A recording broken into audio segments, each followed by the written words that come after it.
మిత్రులారా, అస్సలాము అలైకుం రహమతుల్లాహి వబరకాతుహు. దైవశాంతి అందరిపై కురియుగాక. మనము ఖురాన్ యొక్క సందేశం కార్యక్రమంలో ఉన్నాము. మనం ఈ రోజున 37వ అధ్యాయం నుండి 180 నుండి 182 వాక్యాలు తెలుసుకుందాము.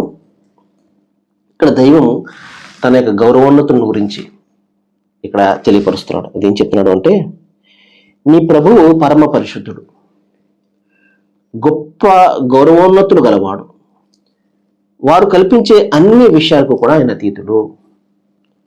దైవ ప్రవక్తలందరిపై శాంతి వర్షించుగాక. సకల లోకాల ప్రభువే సకల స్తోత్రాలకు అర్హుడు. మహాశలారా,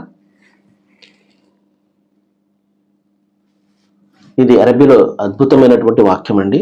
సుబ్హాన రబ్బిక రబ్బిల్ ఇజ్జతి అమ్మా యసిఫూన్ వసలామున్ అలల్ ముర్సలీన్ వల్హమ్దులిల్లాహి రబ్బిల్ ఆలమీన్ అని చెప్పేసి ఇది అరబీలో దీని యొక్క పదం. ఇది ఏం చెప్తున్నాడంటే, నీ ప్రభువు అంటే దైవము, సృష్టికర్త, ఏకేశ్వరుడు, సర్వేశ్వరుడు, పరిశుద్ధుడు అంటే ఏ భవబంధాన్ని వర్తించినటువంటి వాడు.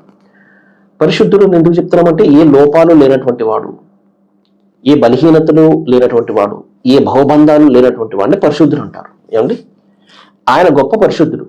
ఆయనకు భార్య బిడ్డలు కానీ, తల్లిదండ్రులు కానీ, లేకపోతే బంధుమిత్రులు కానీ, భవబంధాలు కానీ, బలహీనతలు కానీ ఏమి కూడా ఆయనకు లేవు. అవన్నీ ఉన్నాయనుకోండి, మనిషి అనిపించుకుంటాడు, దైవం కాదు. ఆయన గౌరవోన్నతులు గలవాడు.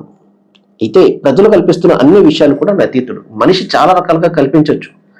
ఆయన ఎలాగండి, ఆయన ఎలాగండి, ఆయన అవతారం అండి, ఆయన మనిషి అండి, లేకపోతే ఆయన కొడుకండి, ఆయన కూతుళ్ళండి, లేకపోతే ఆయన అదండి ఇదండి. మనిషి రకరకాలుగా కల్పించవచ్చు, కానీ దైవానికి సంబంధం లేదు. అది ఏవి కూడా వర్తించినటువంటి పరమ పరిశుద్ధుడు దైవం. మహాశలారా, దీని గురించి ఖురాన్లో ఒక చక్కటి విషయం చెప్తాడండి. అల్లాహు అహద్ అల్లాహు సమ్మద్ లం యలిద్ వలం యూలద్. ఆయన ఒక్కడు, ఏమంటారు, ఎవరి అక్కర లేనివాడు.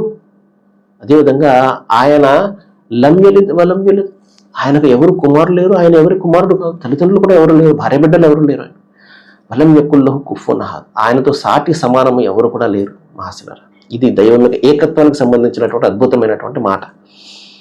అదే ఇక్కడ చెప్తున్నాడు, దైవ ప్రవక్తలందరిపై శాంతి వర్షించుగాక.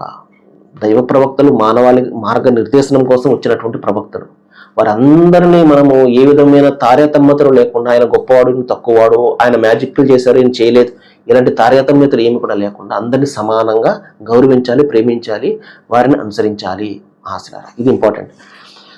సకల లోకాల ప్రభు ఆ ఆరాధనలకు, స్తుతులకు, స్తోత్రాలకు అర్హత. గౌరవం మన అందరికీ ఇవ్వాలి, ఆదరణ అందరికీ చేయాలి, ఆరాధన మాత్రం ఆయన ఒక్కరికే చేయాలి. సర్వేజన సుఖ్నభవంతు. Thank you.